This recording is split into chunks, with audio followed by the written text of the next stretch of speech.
नीट paper फुटीच्या वादानंतर घेण्यात आलेल्या नीट यूजी पुनर्परीक्षेदरम्यान अकोला जिल्ह्यातील मूर्तिजापूर येथे प्रशासनाच्या नियोजनाचा अभाव पुन्हा एकदा समोर आला आहे। परीक्षेसाठी दूरवरून आलेल्या विद्यार्थी आणि पालकांनी परीक्षा केंद्रावरील अपुऱ्या सुविधांविरोधात तीव्र नाराजी व्यक्त केली। भारतीय ज्ञानपीठ विद्यालय, सेंट अँड स्कूल तसेच शासकीय तंत्रनिकेतन महाविद्यालय हेंडस या केंद्राबाहेर पालकांना प्रचंड गैरसोयींचा सामना करावा लागला। नीट यूजी पुनर्परीक्षेसाठी अकोला, बुलढाणा, वाशिम आणि अमरावतीसह विविध जिल्ह्यांतून शेकडो विद्यार्थी मूर्तिजापूर येथे दाखल झाले होते। मात्र परीक्षा केंद्राबाहेर पालकांसाठी कोणत्याही प्रकारच्या मूलभूत सुविधा उपलब्ध नसल्याचे चित्र दिसून आले। उन्हाचा पारा चढलेला असताना पालकांसाठी पिण्याच्या पाण्याची व्यवस्था नव्हती, बसण्यासाठी बाके नव्हते, तसंच सावलीचीही कोणतीही सोय करण्यात आलेली नव्हती। परिणामी अनेक पालकांनी केंद्रालगतच्या शेतांमधील झाडांचा किंवा परिसरातील उपलब्ध सावलींचा आधार घेत वेळ काढला।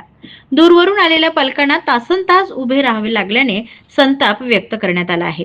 परीक्षा व्यवस्थापनात विद्यार्थ्यांसह पालकांच्याही सोयी सुविधांचा विचार होणे आवश्यक असल्याची मागणी यावेळी करण्यात आली। तर देशातील सर्वात महत्त्वाच्या वैद्यकीय प्रवेश परीक्षांपैकी एक असलेल्या नीट परीक्षेसाठी प्रशासनाकडून काटेकोर नियोजन अपेक्षित असते। मात्र मूर्तिजापुरातील या तीनही परीक्षा केंद्रावर प्राथमिक सुविधांचाच अभाव असल्याने पालकांमध्ये नाराजीचे वातावरण निर्माण झाले आहे।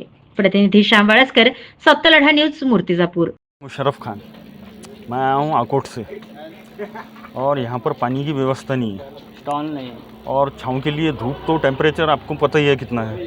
तो टेम्परेचर के कारण हमारे को बहुत तकलीफ हो रही। बस यही कहना है कि पानी की व्यवस्था और कम से कम एक स्टॉल होना चाहिए था। हम यहाँ जलगांव जामुन से आए। मेरा नाम यूसुफ खान है, मेरी लड़की यहाँ पे है। हम मतलब जलगांव जामुन से आए यहाँ पे।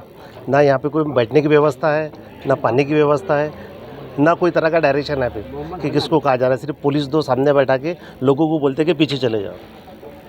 अभी के पानी में इतनी धूप में कहाँ जाना लोगों सब नाव काय होतं? नमस्कार, नितीन इंगोले, मानोरा माझं गाव आहे। आज परिस्थिती अशी आहे की आम्ही पहिले एका महिन्यात डिस्टर्ब झालेलो आहोत। मुलावर काय टेन्शन आलेलं आहे हे त्याच्या पालकाला आणि त्याच मुलाला माहीत आहे। त्याच्यामध्ये आजही आम्ही आणून सोडलं मुलाला, इथं उभं राहायलासुद्धा जागा नाही। आता पालकाला जर सोबत आल्यानंतर त्याला काहीतरी व्यवस्था असली पाहिजे। आतापर्यंत आम्ही नीट परीक्षा आतापर्यंत दिल्या तेव्हा आम्हाला कुठेतरी व्यवस्था होती। आज सगळेजण बाहेर आहे, याच्यासाठी काहीतरी व्यवस्था करा। म्हणजे पेपर फोडणे हा विषय वेगळा आहे, पण आज त्याच्यामागे आम्ही किती डिस्टर्ब झालेलो आहोत, याच्यावर काहीतरी मार्ग शोधायला पाहिजे। आता कसं आहे, पालकाची येले, मुलाची येले, हेच समस्या आहे, बाकी काहीच नाही। आज सगळेजण तुम्ही पाहत आहे किती लोक उभे आहे, सगळे ऊन आहे, बाहेर जागासुद्धा नाही। परीक्षा झाली त्यावेळेस अकोल्याला शिवाजी कॉलेजजवळ पाण्याची व्यवस्था, केळ्याची व्यवस्था, राहण्याची व्यवस्था, पूर्ण व्यवस्था केली ती त्यानं आमची। तिथं काही स्टॉल नाही, काही नाही, उन्हात लागून राहिलं आम्हाला उभं, पाणी बी नाही सुद्धा प्यायले। कुठून आले? मी संग्रामपूरहून आलो। काय नाव आहे? प्रकाश शेनकर। कोण आहे तुमचं? एक सांगा। मुलगा आहे माझा। आणि माझा पुतण्याला घेऊन आम्ही आलेलो आहोत नीटच्या एक्झामसाठी। भारतीय ज्ञानपीठ मूर्तिजापूर त्याचं सेंटरचं नाव आहे, परंतु या ठिकाणी विद्यार्थ्यांना बाहेर बसायसाठी आणि त्यांच्या पॅरेंट्सला बाहेर बसायसाठी कुठल्याही प्रकारची व्यवस्था करण्यात आलेली नाही। तसेच या ठिकाणी पिण्याच्या पाण्याची देखील बाहेर व्यवस्था नाही। तसेच सर्वात महत्त्वाचं म्हणजे सेंटरच्या दर्शनी भागामध्ये कुठेही रोल नंबरची लिस्ट किंवा यादी लावण्यात आलेली नाही। त्यामुळे विद्यार्थ्याला 11 वाजता आत गेल्यानंतर त्याचा रोल नंबर त्या ठिकाणी आहे किंवा नाही हे आताच माहीत पडणार आहे, परंतु त्यावेळेस त्याच्यासोबत जे पॅरेंट्स आलेले आहे ते चिंतेत आहे। अशा परिस्थितीमध्ये हे जी गैरसुविधा आहे हे दूर व्हायला पाहिजे आणि ज्याप्रमाणे पूर्ण महाराष्ट्रामध्ये बाहेर गेटवर दर्शनी भागामध्ये यादी आणि लिस्ट लावण्यात आलेली आहे रोल नंबरची, त्याप्रमाणे इथे पण लिस्ट लागली पाहिजे अशी आमची विनंती आहे प्रशासनाला। हां, मी डॉक्टर मोरेश्वर गोतरकर, शेगाव इथे राहतो आणि आज माझ्या मुलीचा नीटची एक्झाम आहे।